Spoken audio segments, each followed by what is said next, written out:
Welcome to United Shades of Gray, Conversations of Race in America on WSGW. Now, here is your host, Kareem Bowen.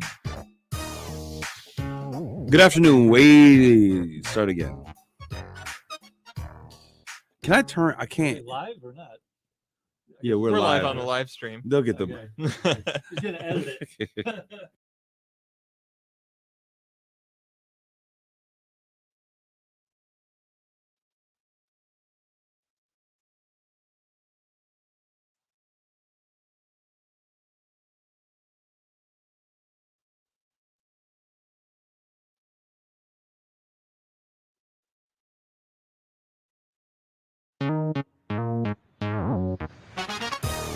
Welcome to United Shades of Gray, Conversations of Race in America on WSGW.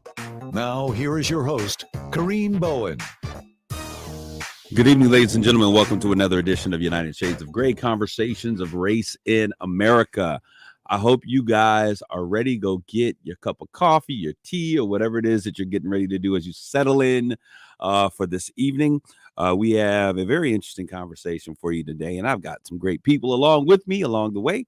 So before we get into anything else, why don't we talk about who's in the room, making it to the room. We got John B in the place to be, the producer. What's up, John? Hello, hello. That's his. I guess that's his call line. That's his call line. I've got to come up with a better call line. Hello. Hey now, that's my call line. Hey now, copying somebody. I don't know whose that is, but hey now. Hello. And as usual, as you already hear, to my right, we got my co-host Mark Bassett. Hey now. And all the way over to the right, the guy who looks like a GQ model, we got police chief, one of it's the police chief, Reggie Williams. Hello, everyone. How are you doing, That's Reggie? a radio. Oh, wow. I quit. Man, you can't come to the show and hello, everyone. Like this is the Quiet Storm 1980. Don Cornelius. All right, so we are in the studio again. Mark is actually live and in living color. He has once again gone off on a tour, a rich man's travel tour, while John B and I stay in the studio holding Mobile, things Alabama. down. I don't know. All the way down to Mobile, Alabama. But we're glad to be with you today, as usual. And those of you who are listening to us on WSGW 100.5 FM and 790 AM, welcome. And then also the Illinois crew down in Joliet, Illinois, WJOL 1340 AM. And I make sure I get that right because, as I told you before, it was actually a misdemeanor if you mispronounced the name of the city. So we welcome you to this conversation today. Today, our conversation, we're going to be talking about mass shooting that took place at Michigan State University. The entire world by now has been having conversations about this. Still fresh, just a couple of days away. This is Wednesday that we're recording this, and so it's just a couple of days before. So much information still going on, but we want to share with you what we know and some very important things, since that is my alma mater, Michigan State University. We're going to talk about public safety and Tyree Nichols. That's why we have Chief Williams with us in the studio. All right, but you know how we do it. I always like to start by talking about what's hot off the press. The Kansas City Chiefs. We all now know. I already knew that they were going to be the winners and the Super Bowl champions. Did you bet any money?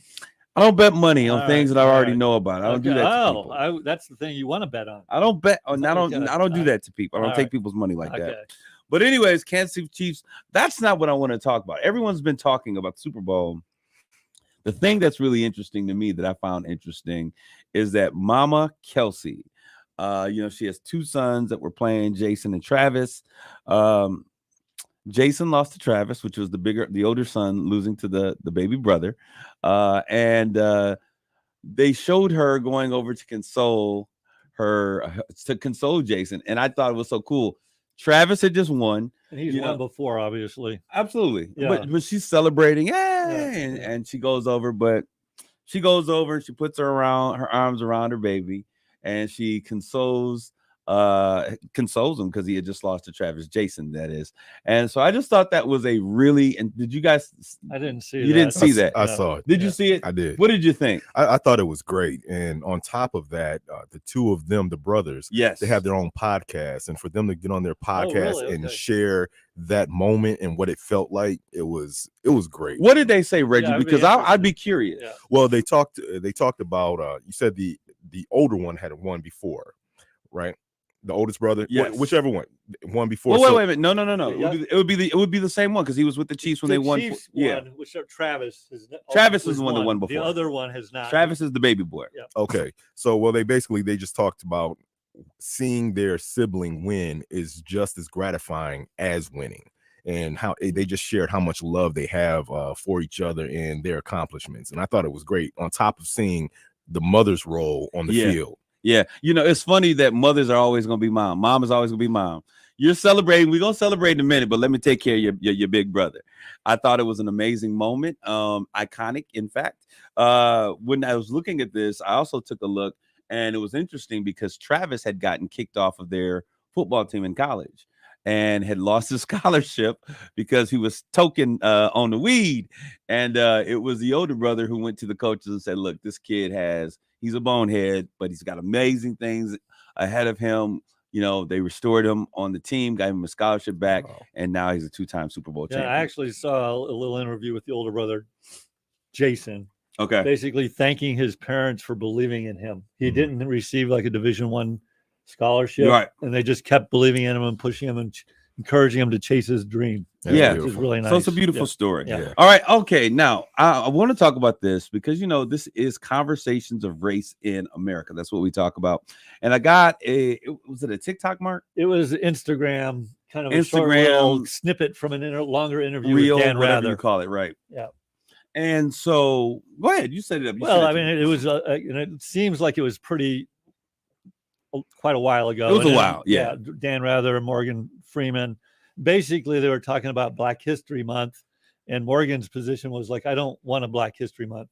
Black history is American history. And he challenged Dan Rather with like, do you want a White History Month? And he kind of hemmed and hawed, and he basically he said, I'm Jewish. he said, I'm Jewish. And he goes, well, do you want a Jewish History Month? And he goes, no, I don't really. And he challenged him, well, why? And what? And they cut the interview off there, so you don't really know how it ended.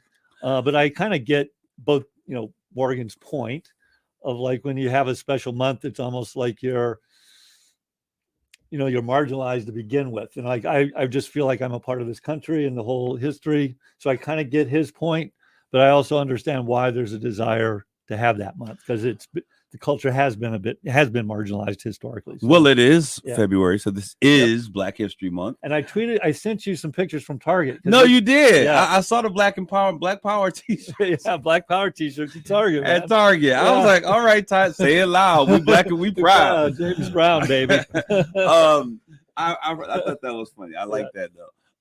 But one of the things that I think is interesting, Morgan made the statement that Black history is American history, and then he went on to say, let's just stop talking about Yeah. it.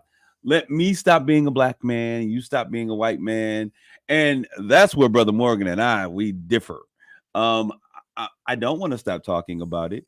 I am upset that we have to have a Black History Month. I agree with him in that regard, because I believe that Black history is American history.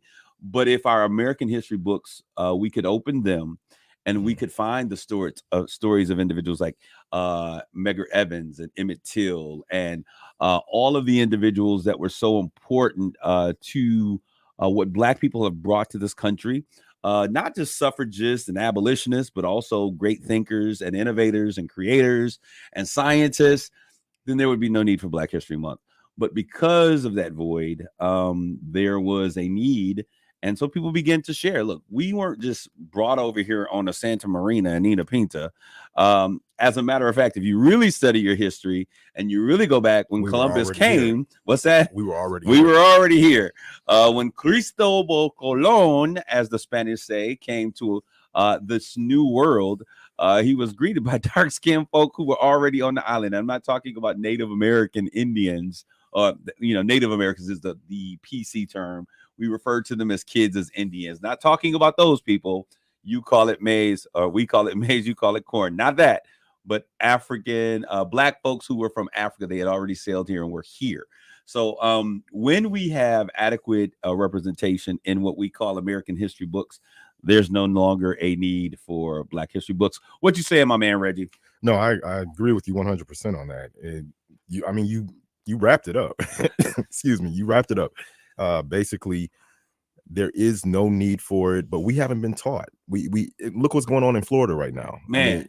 So that right there tells you the need for Black History Month and more education, not just on Black history, but on all races, because this country is so diverse. We need to know and we need to understand everyone's cultures and the differences. I'm curious, how do we see what's happening in Florida right now? Because I'm wondering if we see what they're doing differently through the lenses that we have.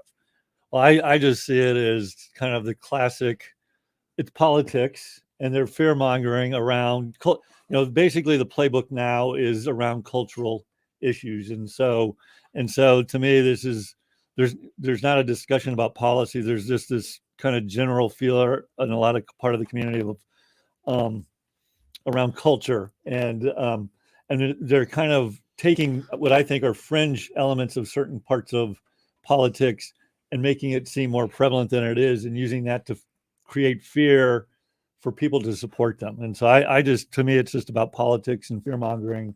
And people view it as almost a zero-sum game. So if you stop talking as much about, let's just white historical figures and spend more time on Black historical figures, they view it as, hey, you're marginalizing, now white historical figures or canceling them. And so, yes, take, for example, Thomas Jefferson, who's did a lot of great things. Yes, he did own slaves. That's my granddaddy. No. Yeah, I mean, so now people, I would say the extreme fringe of the left wants to cancel Thomas Jefferson because he was a slave owner, and people are preying on that to create fear. And so I just view it as politics and trying to create power. Is it politics, John B? There's a lot of straw manning and misrepresenting each other's. But I think that Mark's kind of hit the nail right on the head here, that there's a lot of straw manning. There's a lot of misrepresenting an opposing argument to drum up support. And I think that that's kind of what inhibits any conversation in the first place from taking place, is people misrepresent each other's points of view and then argue against that instead of actually trying to figure out the other point of view. Do we see the issue that's at hand as being one in which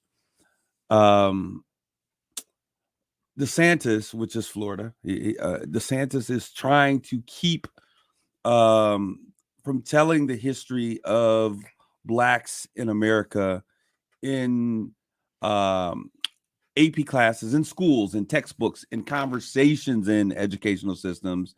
Do we see that as being the issue? First of all, I guess that's one of the things that I want to make sure. Do we all see that as being the issue? That is an issue for real. Okay. I mean, but do we see that as one of the issues? Yeah. And I think he's, again, using it as really a way to create fear to gain support, in essence. From his base. From his base. Okay. Okay. But it's dangerous to do that. For sure. That's why I don't like Donald Trump. That's why I don't like Ron DeSantis. That's why I don't like politicians like that, because they're basically fear mongering. If Donald Trump runs again, I think Mark Bassett, the good old Republican, is going to be voting for Nancy Pelosi. I don't know that I would qualify myself as a Republican anymore. What do you think, Reggie? Do you see it just as politics? I think politics is the base of it. Okay, definitely the base of it, but it's an ingrained fear that has just been there, and it's unfortunate, definitely, but I believe it's an ingrained fear, but politics is the base. I'm a firm believer. I agree with what you're saying. I think that politics has a lot to do with it, but I think the reason he's able to use that to tap into that ingrained fear is because I believe there's a fear in white America, and this is so true, and I'm being 100% transparent with this. I think that whatever middle-aged white men can't control, whatever they can't control, they try to either suppress. Is it just men? Wait a minute, time out. Because come on, What about whatever the white yeah. America? Okay, there you go. okay, Thank the you. culture. Yeah. Whatever the white culture cannot control, I think they have a tendency to suppress. And I think it all leads back to an ingrained fear that Black America is looking for an opportunity to do reverse slavery on them. They're looking for an opportunity to make them feel bad, to make them pay for the atrocities. And that ain't even what I'm thinking. I just want the entirety of the experience of Black life to be understood. And I want people, I'm not even asking nobody to say I'm sorry. I mean, you didn't do it. Jonathan didn't have a plantation that he had us on that I know of. What you got going on in Standish up I there? don't know. They've got a farm out there. I haven't been to it yet. But I mean, so that's not it. But my thing is, don't be afraid of it. Yes, it's bad. Yes, white folks did some horrendous things in this world. Yes, Black people suffered. And the fact that those things happen are no more devastating than the fact that I have to deal with the fact that my people were slaves. And so I think that when we come to that and we can push past those fears and have meaningful conversations, that's when real change will really take place. And we won't be able to allow these politicians to just kind of live off of our fears and get us to respond to these silly things. I think it's stupid. All right, now we're getting ready to get to a place where our chemist on the scene is getting ready to give us some information. There was a train derailment in Ohio. We've been talking about, which is crazy. I don't know what's going on in the world. We're talking about UFOs and unidentified flying objects. balloons from China And unidentified things being shot over, the Great Lakes and all over the country.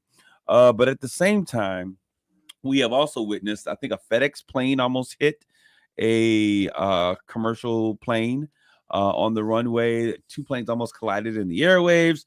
And now there's this train derailment that took place in East Palestine, Ohio, which I never knew existed. Are there Palestinians in East Palestine, Ohio? probably. Only East Palestinians. Stop it. All right. And so there's a toxic spill. Okay. Toxic chemicals have spilled all over the place. Vinyl chloride, butyl acrylate, ethyl hexyl acrylate, ethylene glycol. Wow, I haven't seen a methyl glycol in a long time. Monobutyl ethers. These are all things. Ignited in fire. Clouds are everywhere, possibly in the soil. There's a fire that took place. Plumes of this stuff is in the air.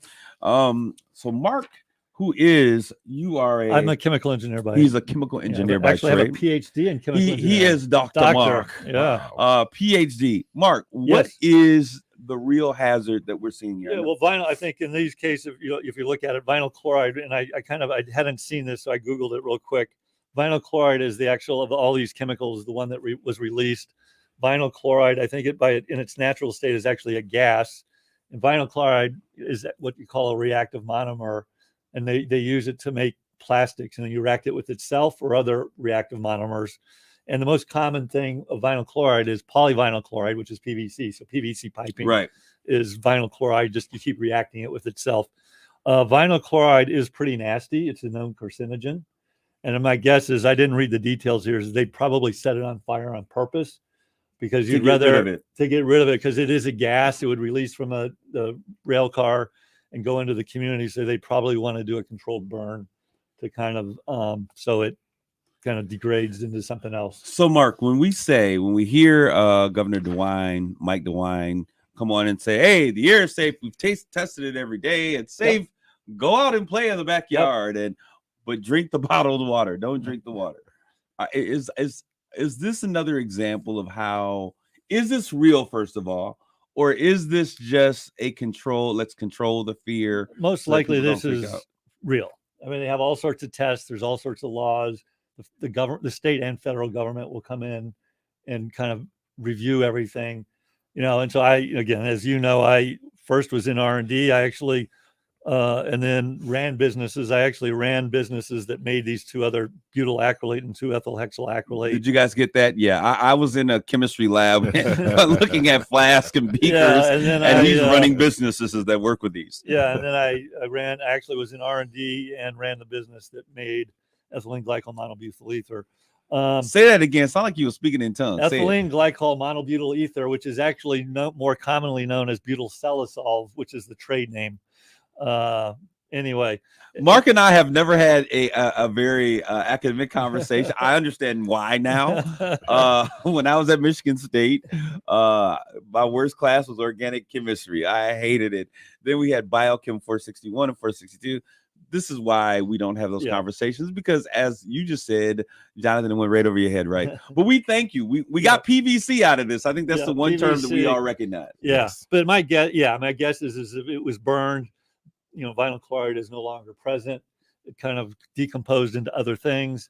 Typically, it's, one of the byproducts is HCl, hydrochloric acid. Knew that one. But the reality is, that would probably all be right there. And I'm sure they've done all sorts of testing. They take this stuff seriously. Okay. Having kind of lived through some of this before inside. What do you think, Jonathan? You feel safe? They told you to go back, drink the water, play in the backyard, right? You know me with my tinfoil hat. I'm not trusting a word of it.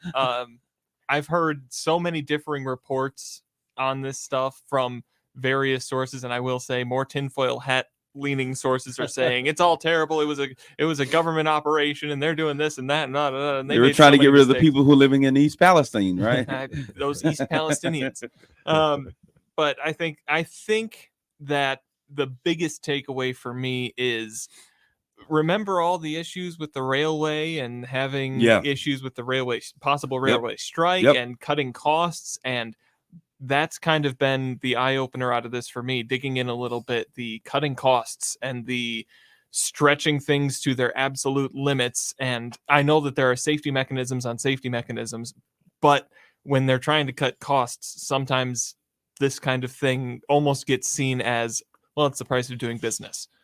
And it's unfortunate, but I don't trust it. Yeah, I mean, again, having been in chemical businesses, I can tell you for a fact, the level of safety to review. I mean, the chemical plants are safer than they've ever been. That doesn't mean you won't have an accident. No, I agree. I agree with you 100%, but I ain't buying it. I'm sorry. I'm not buying it. I'm serious. I don't think that our government's main concern are its people. I think our government's main concern is big business. And I think that if it has to get rid of a few people to handle and to protect big business, in most cases, I think that's typically what happens. Even though they say, "Oh no, we can't allow." I actually think businesses would disagree with you. I think that they say that, but when it comes to the lobbying floor, I think they would agree. For sure, there's a balance of Mr. Big Business. Yeah, but having run global. Hey, Mark, you ever lobby in DC? I have lobbied. So you see what I'm saying? I was a registered lobbyist. This is breaking news right here. I'm telling you. Yeah, I was a registered lobbyist, but for Hemlock. But I would tell you, competing in a global scale. Now, a railroad is not a global business here because it's competing against other transport within the U.S. The U.S. government holds its businesses to a much different standard than the vast majority of other countries, which puts them at a disadvantage versus other global businesses. I agree. So I don't agree with you. No, to some degree, I agree. Yeah. I agree that we don't allow them to just say the last one again. That sounds like speaking in tongues. Oh, butyl cellulose monobutyl. Yeah, we don't allow them to just go and pour that out. Go pour it in the drain. Like other countries may. Yeah. But I think that there are a lot of things. America likes its citizens to be dumb. And I think that what we see flying in the air that they're shooting down, like we were talking, I thought about that a little bit more. I think that it's like Jonathan and I were having a conversation. It's probably something that's been going on for a long time. Someone finally sees it. And now it is, we're going to take them down. Shot more down now. I mean, the last one I just heard was, I was waiting, as we were waiting for you as usual. Put on your tinfoil hats. They'd tracked the balloon going across past Guam, past Hawaii, then it went up to Alaska. And so, frankly, I think they've known about these things all along. Yeah. And it finally became public somehow. So they have to do something about it. Yeah, then it becomes a problem. All right, so we're going to do something a little bit different. Normally, we do this second half. The second half of this show, we're actually going to talk about, I think, two really hefty conversations, which could be a show in and of themselves. We're going to talk briefly on what's taking place in Michigan State University with the mass shooting. Anthony McRae, we're going to talk about that. We got the police chief in the house. And then we're going to turn and have a conversation. I know that the police chief has talked some to other individuals here at this particular studio. I think you sat down with Art Lewis. That conversation ain't the same conversation. We about to have a brother to brother conversation. This is United Shades of Gray. We always do it different. Thank you, Art. We love you, but that ain't what we about to do. We're going to take a quick commercial break. So call your cousins, your friends, your baby mama, whoever it is. Let them know to turn in, get on the radio, social media platform, and we're going to have this conversation. We're going to talk about what's going on.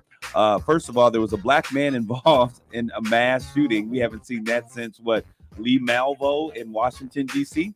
And then we'll also talk about the situation with Tyree Nichols getting beat down by 5 brothers. We'll be back with more United Shades of Gray. Stick and stay.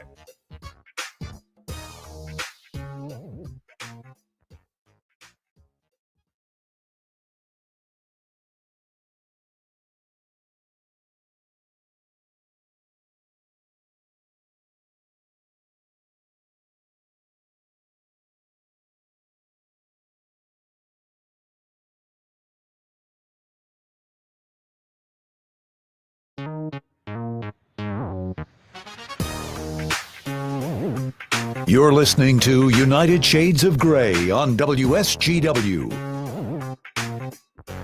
This is Kareem, and we're back with more United Shades of Gray, conversations of race in America. And that's what we're about to have. We're about to have a couple conversations that I think are world topics, and we're going to talk about them right now. Everyone knows, or probably by now, unless you've been under a rock, there was a gunman that had taken his actions to Michigan State University, my alma mater, shooting 3 individuals, injuring 5 in what I think one of the most scariest moments of an open gunman on a campus. And I say that because you have to go to Michigan State's campus to understand how someone can do that and then possibly really get away with it because it's such a massive campus. So Anthony McRae, a 43-year-old grown man, African-American, went on the campus. He began shooting on the north side of campus at Berkey Hall. Berkey Hall is a place where I've had classes in sociology. Then going probably what is more considered, they said a block. It's not that close, police officer. Sorry, go check it out. But it's about probably a quarter mile away. At the Student Union, which is right at the corner of Grand River and Abbott Street. Now, if you've ever been to East Lansing, Grand River and Abbott, it is always packed, always busy. The Student Union at any given time could literally have a couple hundred students in there because there's restaurants, there's a bowling alley, there's a barber shop, there's places where students hang out and have fun. And then upstairs, there are ballrooms and meeting spaces. So this could have really been a tragedy. My hearts and prayers go out to all of those victims, the students, the family, and the entire MSU community. I want to say that first. But secondly, I got to tip my hat to the men in blue. And this is something that you don't hear me say very often. I celebrate them when they do a great job. But the response to departments of public safety, state police surrounding Hazlitt, Lansing, Holt, Okemos, everyone that responded did an absolute phenomenal job, really downing what could have been one of the most horrific situations that we've ever experienced here in a public situation in America. So shout out. You were supposed to have the cue right there with the hand and applaud and all that. So we're going to work on that. We in don't the do future, those kind of special effects, man. What were you thinking, Chief Williams? You are here. When you saw this or heard this unfolding, what were your thoughts from a law enforcement officer side standpoint? Well, first, there was a little bit more anxiety. I have a niece that attends Michigan State, and her dad was calling me wanting to get updates. And I had to tell him, hey, when I get whatever information, I can relay that to you. But I wasn't going to get anything more than what he would have gotten, during that time. So professionally, though, I have to agree with you that the response from law enforcement was excellent. And I think we're going to see more positive and fruitful responses in the future because of the amount of training. We have so many mass shootings throughout the nation that, we have no choice but to get better. Right. What were you going to say, John? Well, when it comes to responses and the great response, when that's come up, even today, I've been thinking about it. We had hoax calls, hoax school shooting SWAT calls, calls. SWAT calls. Mhm. Last week I think it To was At Nouvelle. at Yeah. Novell, and the response there was immediate. Mhm. It was the police did not wait; they rammed down the doors with a police cruiser. Yeah. It was. I'm happy to know that that's the kind of policing that we have here in our community, and I'm happy to know that that's the kind of lengths that law enforcement will go to protect kids. Well, the training for it, we go through. I mean, it's an all-day training with multiple agencies at the same time. So we're all learning to work together when it comes down to these mass shootings and these SWAT calls right now, which is really unfortunate. Is the fact that we have the Columbine anniversary coming up, and every year around this time, this is what we tend to see.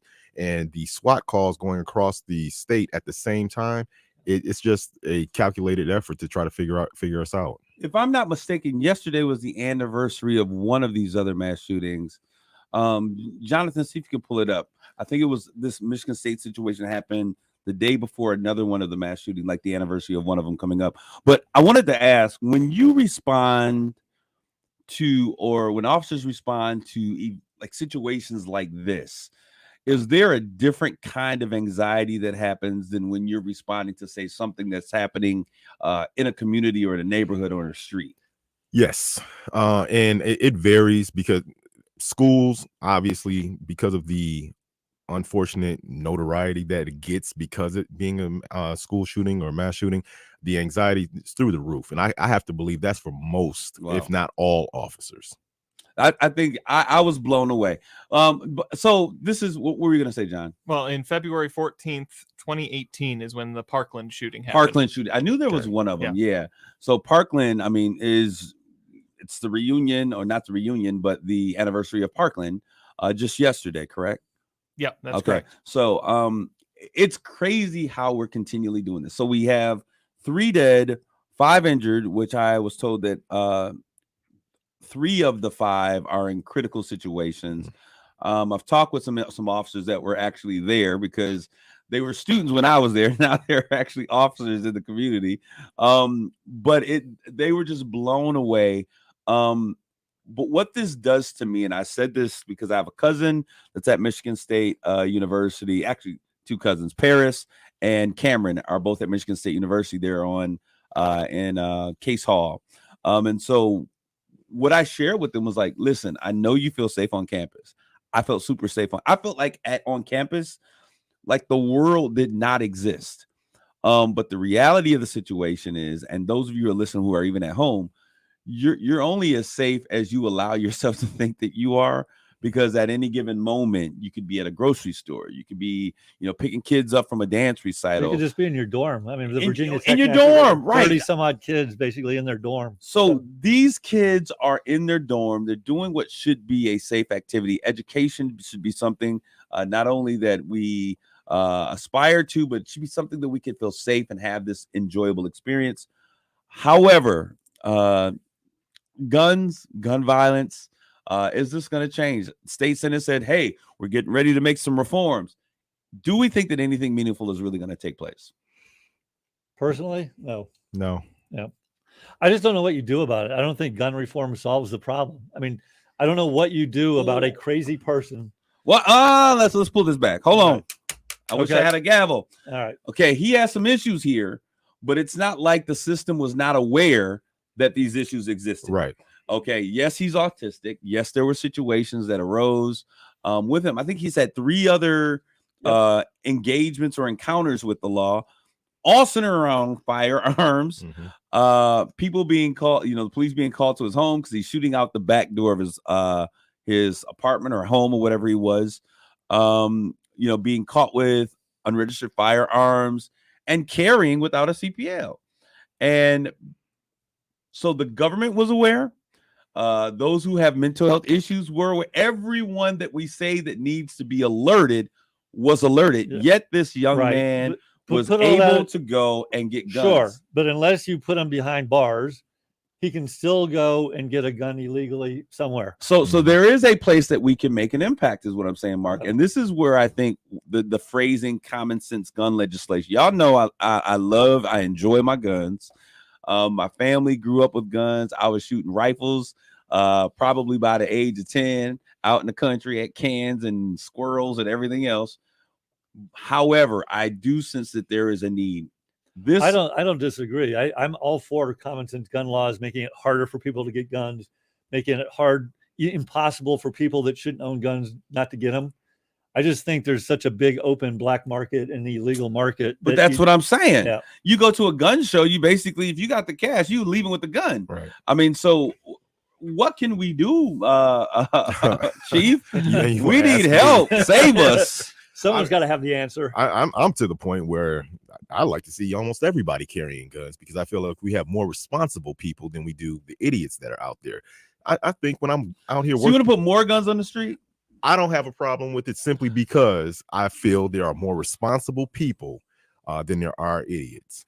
Because if you take this for example, and I don't disagree with that, but I don't want 5 idiots having guns. Well, no, neither do I. But I know that if I'm at Planet Fitness working out, where no one is expected to have a firearm, you can get an idiot coming in there. But if the people behind Planet Fitness desk, because they're not working out, they have firearms, I feel a little bit more secure. Well, no, because Jody should not have a firearm, nor should Hillary or Bob.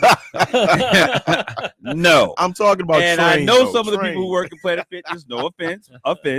I don't want them having a gun, because we're still in danger. But the fact of the matter is, we have right now, I think there's 300. How many millions of people in America? 343, 353, whatever. 300. A lot. Okay, 300 plus 3.5 million folks in this country, right? Are gun owners? Yeah. No. Folks. People. People. Americans, Okay. Right? Okay. There's probably more guns than people. There is. Yeah. There's enough for each American to have 2 guns. Yep. Yeah. Okay, so there's a lot of guns on our street. I don't necessarily think that everyone having. What I will say is this, to your point. I would like us to put some limitations in for folks that have guns. However, I was talking to Attorney Dotson. He was on another show that we were doing, and he and his wife were averse to having guns because they have small kids. I was like, listen, I'm gonna tell you like this: your home is right off of Hagedorn. The wrong reports were saying that he was actually in your backyard. I think that I would prefer to have a gun if someone were to come into on my property or in my home to protect myself than to not wish I had, and then to wish I had one and didn't have the it. statistics, at least that I've seen, have shown that people that own a firearm in their own home actually are less safe than if you. Now, I don't know how true that is, but that's what I've read multiple times. That you're not safer owning a gun in your own home. I am.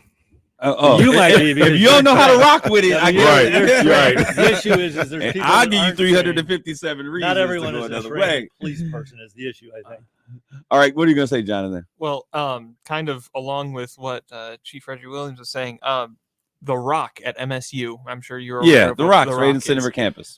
It was repainted, I believe, Tuesday night to say, "Let us protect ourselves and carry on campus," and it has been repainted since then. But that brings up a point No. I'm not saying give a gun to everybody. I'm saying let the people who have gone through the education, who have legally trained and acquired a weapon, let them carry it. Which no. They're too young. Agree. They're too young. And I'll tell you this. I'll say this. That campus has a way. It endears you when you fall in love with it. I was so enamored with MSU's campus. It was the greatest place on earth. It is the most beautiful campus in the country. However, the things that will perturb you will twist and gnaw at you in a way that you will not only experience some of the greatest times of your life, but that campus has the ability to anger you in a way that you never have before. And I've seen people who I thought were super level-headed be pushed and forced into situations, and because they are not mature enough at that time, they don't always respond in the right way. And I definitely would not want those who go through a class. And I'm sorry, I don't agree with it. And that's the issue you've got. I mean, ultimately, like I have as you know, 2 sons that love guns. They collect guns. They have large gun collections. And then 2 other kids that are like petrified of guns. And so like when they're in the house together, like the 2 sons that have guns want to hold them and show them to each other. And the other 2 kids are like literally like petrified. I can't be in the same house with you if you're going to do this. And so it's a tough situation. I'm going to say this, and then we're going to move to our next. Just because Stacey Crosby's out there, just because you have been properly trained does not mean you will always react responsibly. It's a hard decision to make. Absolutely, and that's kind of how I feel. But I want to say this, and we're going to move over. We're going to talk about the situation with Mr. Nichols. The guy got caught because he had red shoes. It was funny because I was like, black people ain't doing no mass shootings. Come on. They got Lee Malvo. That was the last time. And the police showed the picture. And when I saw the picture, I said, no, he not. He could still not be black. And then I looked down and saw the red shoes. I was like, oh, it's a brother. And so the way that this guy got caught was because they had put the picture out and people recognized the whole demonstration with the red shoes. So great job, State Police, Michigan State Police, Michigan campus, everyone that was involved. Kudos to you all. I am your biggest critic at many times, but I'm also going to celebrate when you do something right. So great job. I want to turn now to a situation, since we celebrated the police department, we're going to talk a little bit about, just really quickly, about the situation in Memphis, Tennessee with Mr. Nichols. We know that Tyree Nichols was brutally beaten by 5 police officers that happened to be African-American men. 5 black men who were officers beat this man to a living pulp. There were officers and other individuals involved, but this is the scene that takes place. Reggie, what was your initial thought when you saw this situation? Tears. I couldn't watch the video in its entirety the first time. You and I had spoken, and I was supposed to be on your other show. So that's when I decided, okay, if I'm gonna go talk to Kareem, let me look at it. Let me look at it. And I was disgusted. It affected me emotionally and spiritually. And from a professional standpoint, when we've been preaching for so long that we need more diversity in law enforcement, and really what we had to hold on to was the fact that we didn't have black officers out there doing this type of stuff. Now we have 5 who beat this man. We need to call it as it is. They beat him to death. They beat him to death. So now it's a thing with talking to the community. Well, if we can't trust white, we can't trust black, then what? It doesn't make a difference who you hire. It's a disgusting situation. I'm glad that we're having this conversation. And we're gonna let y'all white men say something in a minute, but right now the brothers just kind of kicking it. Y'all don't mind, do y'all? No, not at all. This is reverse racism at its worst, right? I'm in charge of the show. Y'all can't say nothing until we get done. See what happens. No. But this goes to the point that I always say, that it's not about good police or bad police. It is about the culture of policing. Mm-hmm. And we have here 5 black men doing what 5 white men were doing, and the outcome is the same. So it can't be about a good police or a bad police, or putting more black police on the force. It has to be about addressing the culture of policing. And when I say that, there are some people that you could not get. Herschel Walker, when he was running for political office, he was touting his badge around like he could go and stop people on the street. Some people just do not have the wherewithal to be able to handle any type of authority. And there are certain systems that are prevalent in our community that have lived and functioned that way for tens and 20, hundreds of years. And the policing system has always been that system that they felt that they could control you and force you to do things, and when not, use force as they deem appropriate. And it doesn't often turn out well. So I think that there is an issue here with the culture of policing that needs to take place. Now, what are you going to say, Jonathan? What was I going to say? Yes. I didn't have I thought you were going to say something. Was it? No? No. Okay. So Reggie, in terms of police culture, what can we do to change the issues and the dynamics? Because someone can interview well and still just not have had that moment in their life to where they're going to be triggered to do something that's uncharacteristic. Well, I think lately, especially, the vetting process has become very lax, a little bit lazy. Okay. In a lot of places, and background checks.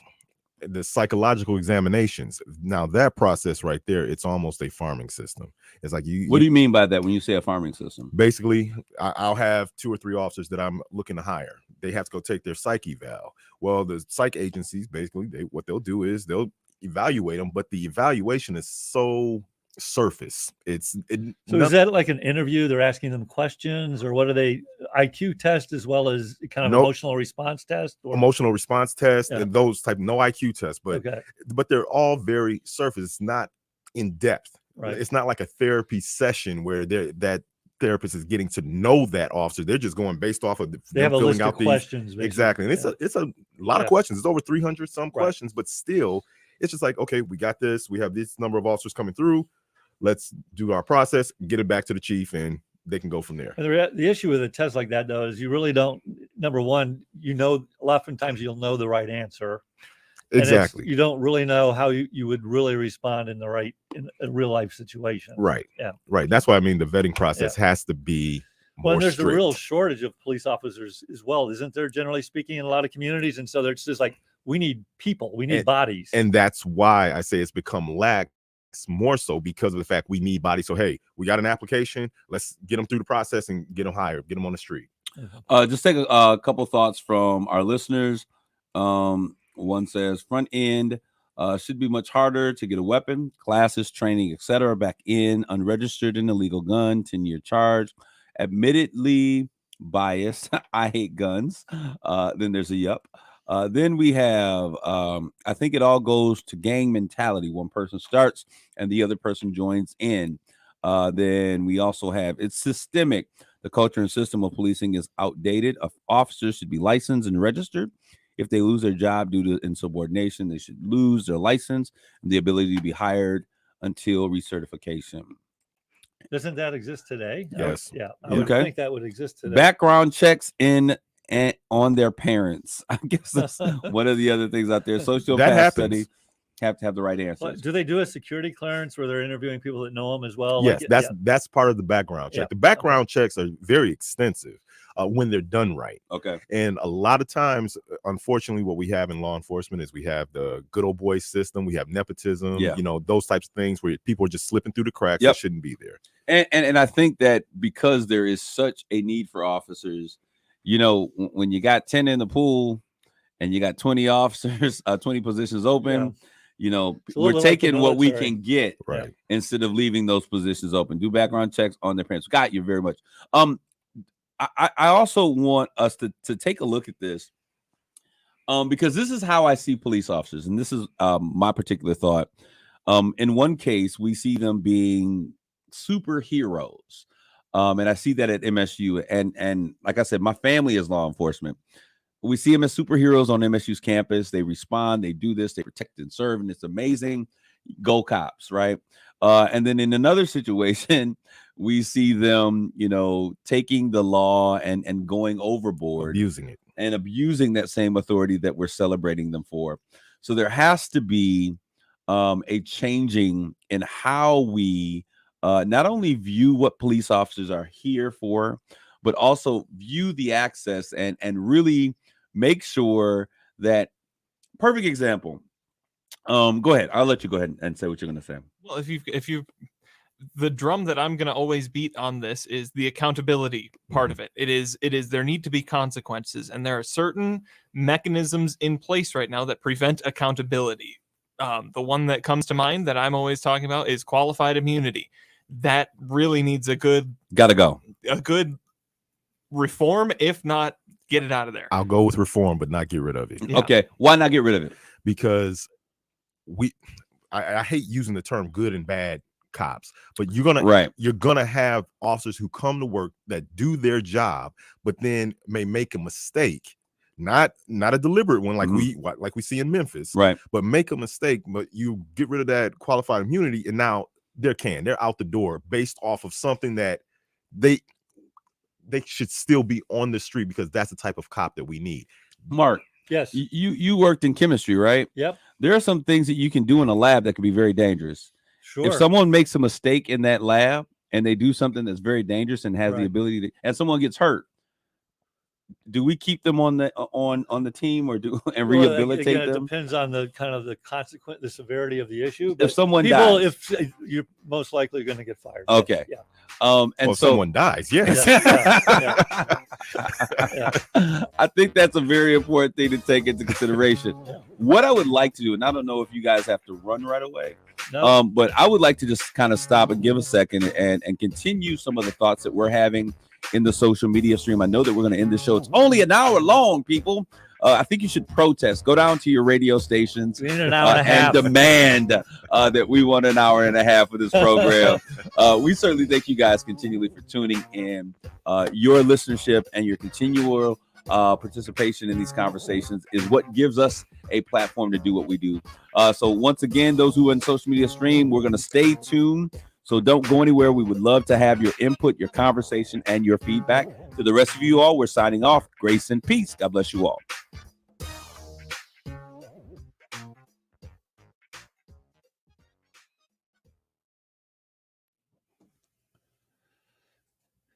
All right. So just really quick, Monique Lamar Sylvia, she says, is there or could there be degrees of areas police can be utilized or where they cannot work in?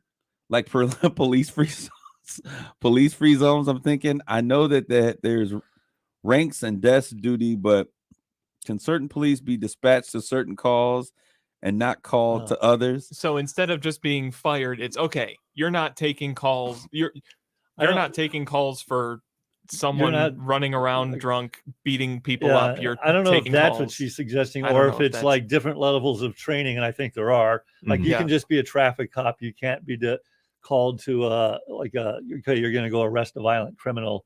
I want to know what she's saying. I think that's what she's saying. Is like, can you be like can certified we take her to just call? be? Is it too late for her to call in? Or maybe she can just clarify by. Trying to think. I'm really trying to think challenging of a way to make this happen. Yeah, Monique, we're trying to figure out exactly what it is you're saying because I'm kind of intrigued by what you're saying. I think what she's saying is like in New York City they have meter maids, and that's a kind of sexist term, but they all they do is go around and give tickets. So they're not going to be called to like, oh, there's an active shooter. Let's go send the meter maid. Well, so I look at it like this. What's the movie with Chris Tucker and Jackie Chan? Rush Hour. Rush Hour. Okay. So remember, I think it's Rush Hour 2 where the opening scene is Chris Tucker in the middle of the intersection because he got demoted for his actions in the first movie. Right. He got demoted. So larger departments are able to shift. Small departments can't. It's very difficult. Yeah. Very difficult to do. Yeah, like in New York City. Oh yeah, easy to do that. Yeah, you can hide other someone. Guys, that Mark Wahlberg and other guys. I love that movie. Got promoted to the traffic cop and he loved it. Yeah.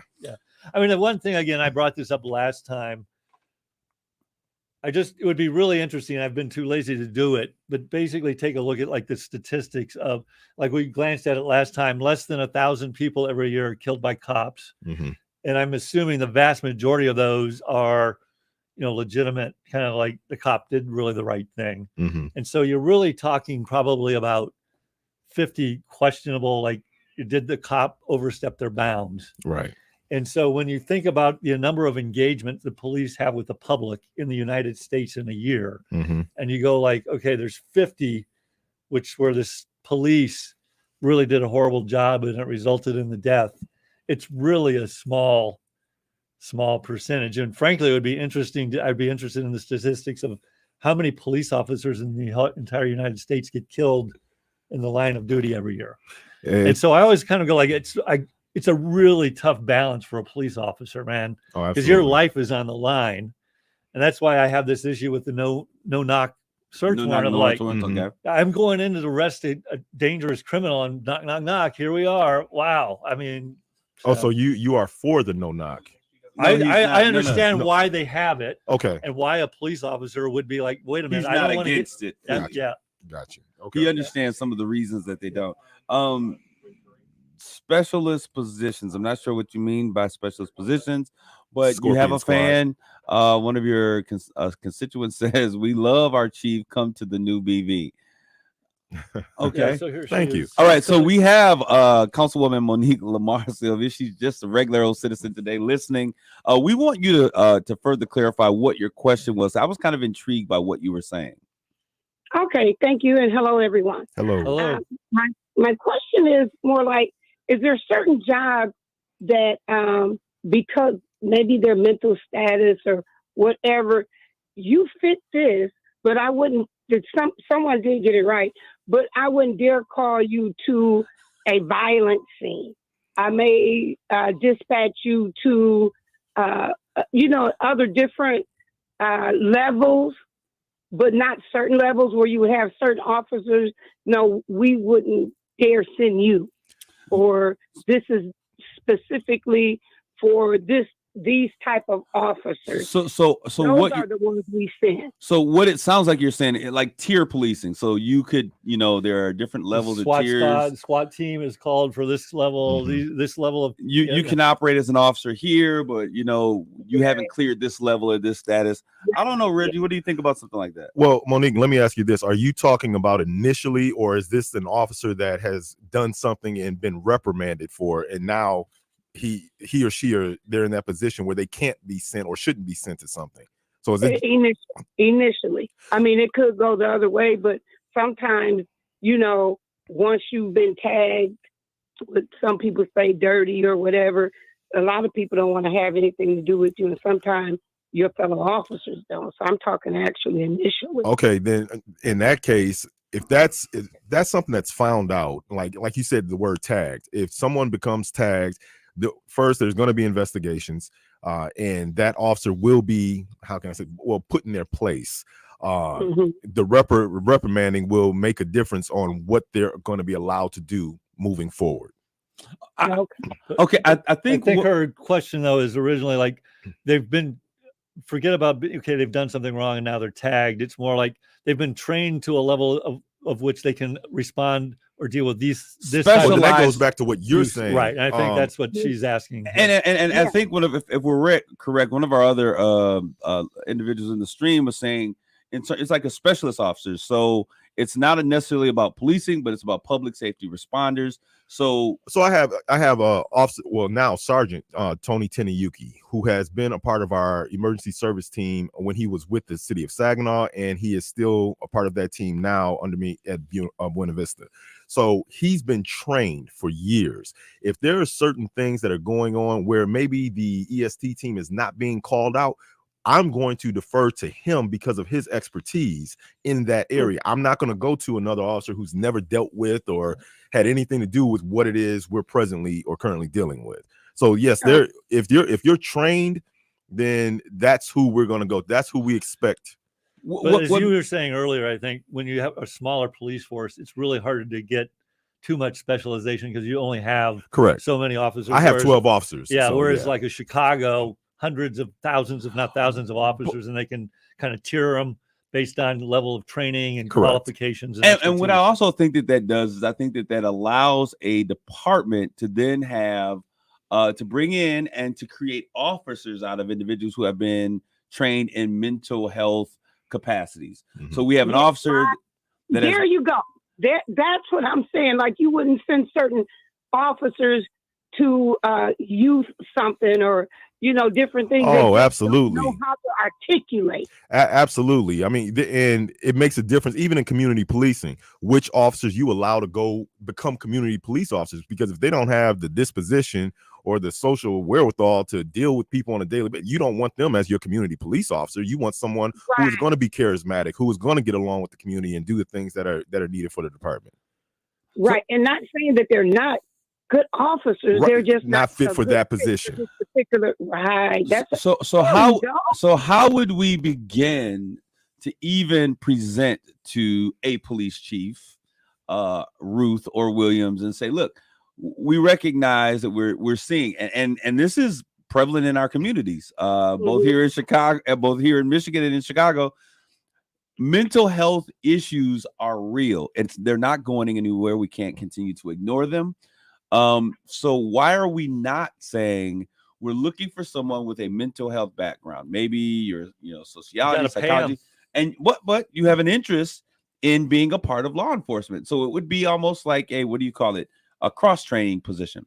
So you're cross-trained, law enforcement, mental health specialist, and we're looking for someone who has that position. They would be paid more than your It'd have to usual be. generic officer, Right. but they would be individuals that when we have calls come in and the capability or the potential of this being a mental health crisis would go in, and it would be intervention first, protecting and making sure that this, I think that would change the dynamic and how people view police officers, and we would be more willing to call them on our crazy Uncle Harold when he having an episode versus saying don't call the police because they gonna shoot him. Right. You understand what I'm saying? I can see that coming into play in the near future, where we are gonna. It's actually probably going to be a requirement that you have some sort of education in mental health background, because we play the role of social worker plus Domestic. Exactly. I mean, how many you guys must call on have a lot of domestic violence calls? Every department. Yeah. Every department does. Yeah. I feel bad for officers that have to respond to domestic violence situations, because I would imagine 9 times out of 10, the story changes. She's no longer mad, and you become the enemy in a lot of those situations. And now you're not only dealing with the angry husband, boyfriend, whatever. Now you got the girlfriend fighting for the man that she called the police on in the first place. Almost every time. Yeah. So but the issue in all of this, though, is you need more money. The police go ahead, say it. Need a bigger budget. Yes, absolutely. And so people need to pay higher taxes. And I mean, and that's the issue in a lot of these things. Education, teachers. If you're going to attract the best people, you gotta pay. I can either be a psychologist or work at the police force. And I don't know that what a police officer gets paid. But I'm guessing if you have a private practice in psychology and you're successful, you make a whole lot more money, and you don't have the risk of getting killed by a person you're trying to help. Okay, right. Mr. Bulls, I'm not sure what you mean by the statement, but we're going to give you an opportunity to share and to clarify. Everything is reduced to defunding in conversations like these. It's intellectually dishonest. It sounds good, but I have no idea what you're talking about. So basically what he's saying. Oh, thank you. I'm the idiot. Thank you, Jonathan. I know what intellectually dishonest means.